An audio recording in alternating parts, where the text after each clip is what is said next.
함께 기도하시겠습니다. 주님, 이 자리에 임재하여 주시고 이 시간을 통하여 주님의 일을 행하여 주옵소서. 주여, 말씀하소서. 듣겠나이다. 주 예수 그리스도 이름으로 기도드립니다. 아멘. 할렐루야. 아멘. 아멘. 예, 우리는 매 주일날 이렇게 교회에 나와서 하나님 얘기하고요, 예수님 이야기를 합니다. 하나님 믿고 예수님 믿으시니까 나오셔서 그렇게 하시는 거겠죠, 그죠? 예, 그렇다면 여러분은 하나님을 경험해 보셨습니까? 하나님을 경험하고 계십니까? 만약에 그러셨다면 언제 경험하셨습니까? 얼마나 자주 경험하셨습니까? 얼마 전에 이제 담임 목사님과 제자 훈련 받으신 분들 계시죠? 예수님과 동행하는 삶을 결단하시고 그렇게 훈련을 받으셨는데요. 예수님과 동행하시면서 어떤 경험을 하고 계신가요? 어떤 경험을 하고 계신가요? 예, 물론 이렇게 시작부터 따지고 이렇게 책망하고자 이렇게 묻고 말씀드리는 게 아니고요. 이 자리에 계신 모두가 매일매일 주님과 동행하시면서 또 주님을 친밀하게 경험하시기를 모두 축원드립니다. 사실 오늘의 말씀도 주님을 경험하는 그런 내용입니다. 그래서 또 말씀드릴 것이 있습니다. 예, 지난번에 영어 설교를 통해서 Jake's Letter Ministry 소개해드렸었는데요. 되게 잠깐 이렇게 휙 지나가듯이 말씀드렸어요. 물론 이제 제가 찾아가서 꼭 이것 좀 들어주세요 하기도 했지만 또 너무 이렇게 짧게 올라가서 저게 뭔가 싶으시기도 하셨을 거예요. 다름 아니라 제가 지금 현재 진행하고 있는 문화예술 사역입니다. 그리고 오래되지는 않았어요. 예술을 통해서 하나님을 경험하고 또 예술을 주로 고백하는 그 신앙이 예술을 통해서 그렇게 나타나기를 기대하면서 이 사역을 시작했습니다. 현재는 전에 소개해드린 것 같이 온라인으로 진행이 되고 있고요. 이제 앞으로 오프라인으로 또 사역할 수 있도록 준비를 하고 있습니다.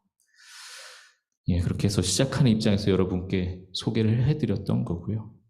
여전히 여러분의 기도와 응원이 많이 필요합니다. 아직 구독과 좋아요 안 하신 분들 예, 해주시면 정말 큰 힘이 됩니다. 네. 예, 오늘도 뭔가 지나가듯이 이렇게 소개를 해드렸습니다. 근데 오늘은 지난번과 달리 말씀과 직접적으로 연관이 되어 있습니다. 오늘 읽으신 하나님 말씀 창세기 28장 10절에서 15절이었습니다. 저희 Jake's Letter Ministry의 사역 주제이기도 한데요.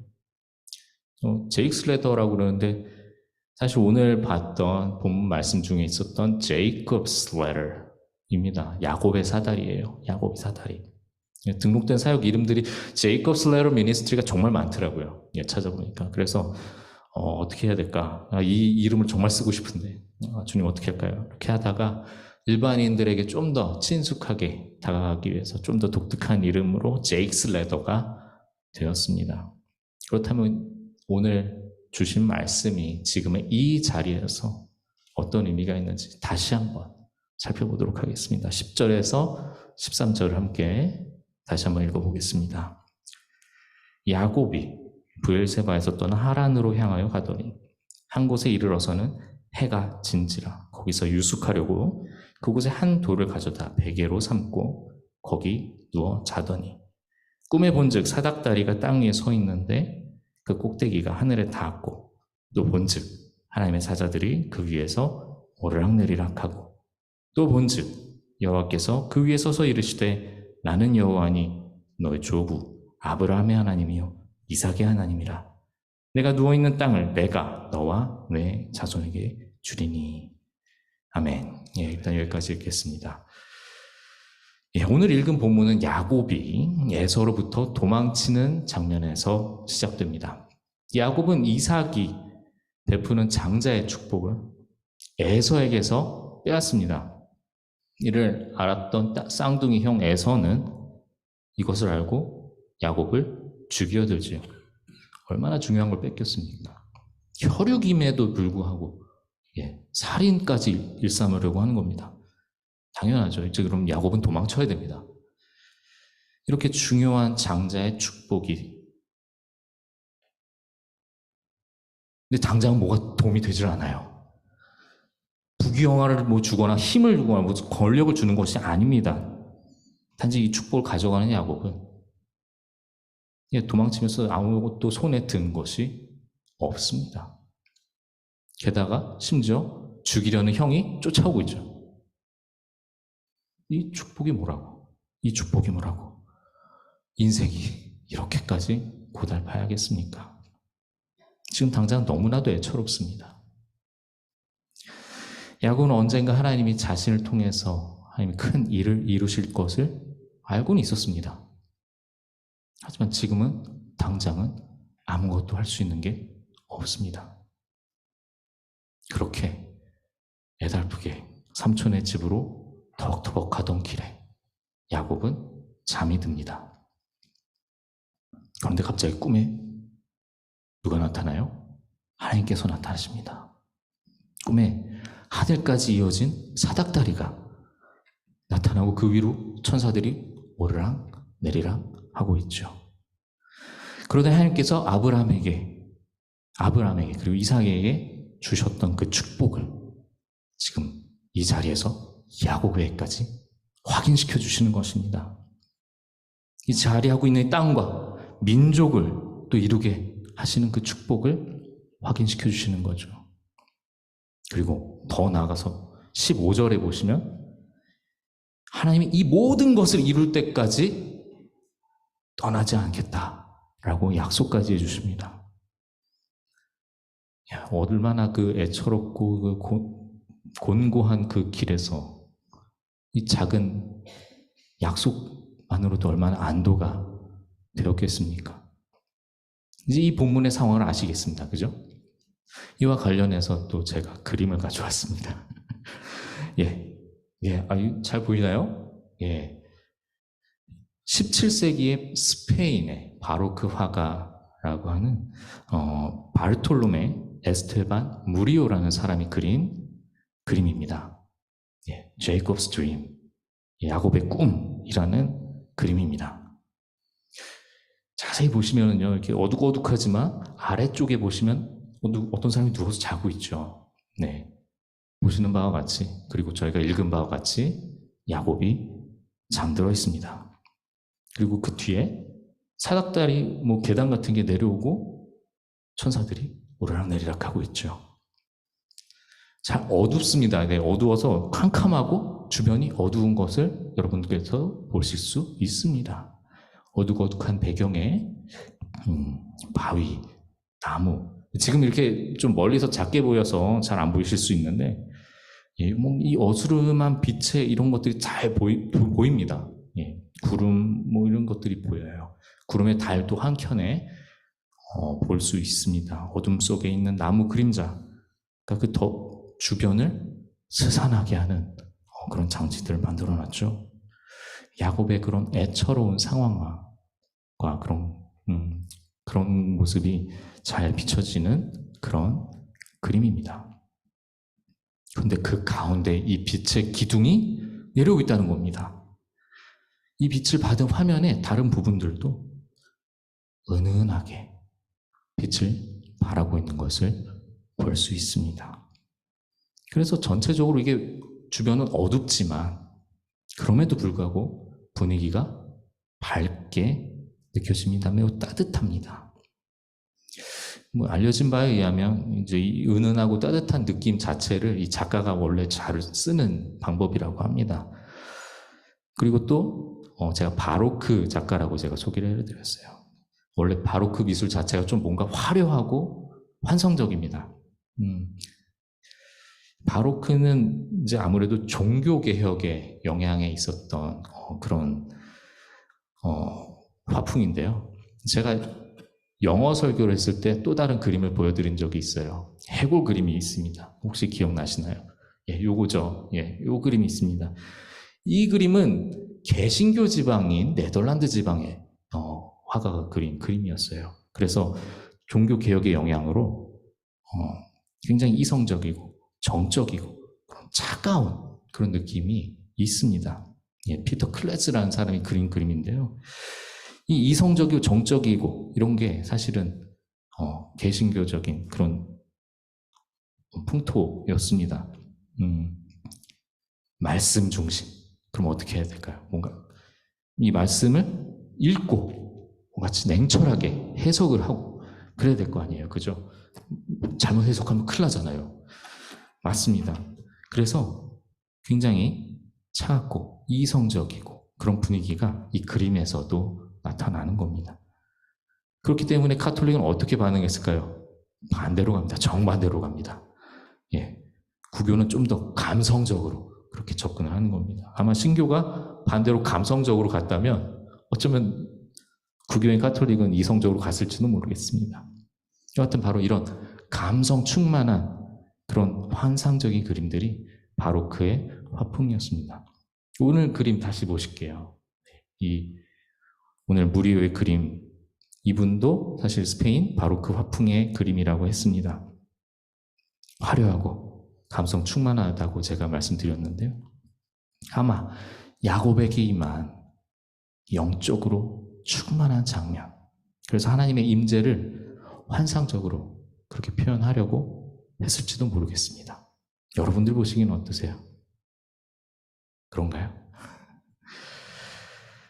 아무것도 모르고 자고 있는 저 야곱, 그 뒤로 은은하게 아주 확실한 영향력으로 하나님의 임재가 나타나고 있는 겁니다. 잘 때까지 야곱은 잘 몰랐습니다. 자고 일어나서야, 그 후에야 자기가 그곳에서 하나님을 만났다는 사실을 깨닫게 되죠. 그리고 그 약속을, 주님께서 주신 약속을 다시 붙잡게 됩니다. 그리고 그곳, 바로 하나님 계셨던 그곳을 벳엘, 히브리어로 벳엘, 하나님의 집이라고 부르게 되죠.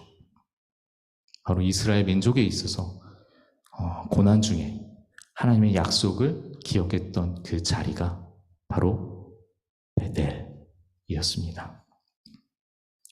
여러분에게도 그럼 벳엘의 기억이 있으십니까? 네, 저희가 하게 될 그 사역을 통해서도 벳엘을 경험하는 이들이 많아졌으면 좋겠습니다. 그래서 저희가 사역하고 있는 그 자리에서 야곱이 봤던 사다리를 누군가가 또 경험하기를 기대하는 겁니다. 그리고 그렇게 만났던 이들이 무리오의 이 그림처럼 그렇게 나타났던 그 은은한 그 빛을 마음속에 간직하게 되길 바랍니다. 제가 사역 막 이렇게 얘기를 했지만 그뿐만 아니라 누구나 여러분에게도 마찬가지로 경험해야 될 그런 자리라고 생각합니다. 왜일까요? 첫 번째로 이 사다리의 자리는 믿음의 여정의 시작점입니다. 야곱은 어땠습니까? 그저 살아야겠다고 달리고만 있었습니다. 아무것도 보이지 않죠. 그냥 어떻게든 살겠다고 달리고 있던 겁니다. 심지어 이렇게 지쳐가지고 잠들었던 그 순간에도 하나님의 임재가 있었지만 모르고 그냥 자고 있던 거죠.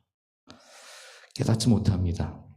하지만 그럼에도 불구하고 그곳에서 본 그 사다리가 있던 그 자리가 하나님의 자리라고 깨닫는 순간 그 자리는 하나님과 자신과 약속을 지키는, 이것을 이루실 것을 믿는 그런 자리가 됩니다. 여러분에게도 그런 자리가 있으시죠. 그때는 몰랐는데 돌아보니까 지금 주님이 그곳에서 나와 함께 계셨구나. 나를 붙들고 계셨구나. 역시 예수님은 나의 주님이시구나. 이것을 발견하는 자리입니다. 우리 모두가 그런 믿음의 시작 자리를 깨닫게 되기를 간절히 원합니다. 두 번째 자리, 이 사다리의 자리는 믿음의 근거가 되는 자리입니다. 아무리 좋은 이야기를 듣고요, 배워도요, 결국은 지식에만 불과하죠. 그죠? 지식에만 불과합니다. 아는 것을 살아내는 것은 또 다른 레벨입니다. 정말 어렵습니다. 아는 것만큼 보인다는 얘기 있죠. 예, 보이면 정말 좋습니다. 그렇지만 그걸 또 살아내지 못하면 그만큼 힘든 것도 없습니다. 하지만 몸으로 경험하는 내용, 몸으로 이것을 뭔가를 경험을 했을 때 그게 몸에서 잘 떨어지지 않습니다. 습관이 되기도 하죠. 아는 것을 경험하는 것만큼 강력한 것이 없습니다. 야곱은 아버지에게부터 하나님 얘기를 굉장히 많이 들었을 거예요. 예. 하지만 하나님을 경험하지 못했죠. 하나님을 이 자리에서 만났던 겁니다. 좋은 것이라고 들었던 장자의 축복이 하나님을 만나고 나서야, 하나님을 만나고 나서야, 그때서야 어떤 의미인지를 깨닫게 되는 거죠. 이 경험이야말로 믿음의 근거가 됩니다. 다른 어떤 경험이 삶에 찾아와도 이 경험이 중심에 있다면 흔들리지 않겠죠. 비슷하지만 마지막으로 이 자리는 믿음의 여정 중 기억의 원점이 됩니다. 믿음의 여정을 계속하는 것은 인생의 굴곡을 지나가는 길임을 여러분들께서는 경험하셨을 겁니다. 각자의 삶은 알 수 없는 인생의 굴곡으로 채워져 있습니다. 달리다 보면 자신이 어디로 가고 있는지도 모릅니다. 믿음을 갖고 산다고 해도요, 쉬워지나요? 그렇지 않죠. 쉽지 않습니다. 믿음을 갖는다는 것은 그럼에도 불구하고 그런 상황에도 불구하고 예수 그리스도가 주신 생명으로 이 세상을 다르게 산다는 뜻이죠. 우리는 예수님 때문에 야곱의 사다리를 경험하게 됩니다. 그리고 그 자리를 기억해야 이 인생의 굴곡의 끝까지 달릴 수 있죠. 그 자리를 기억하기에 어떤 상황이 찾아와도 좌절하지 않고 기쁨을 조금씩 발견하면서 그 은혜를 누리며 살 수 있습니다.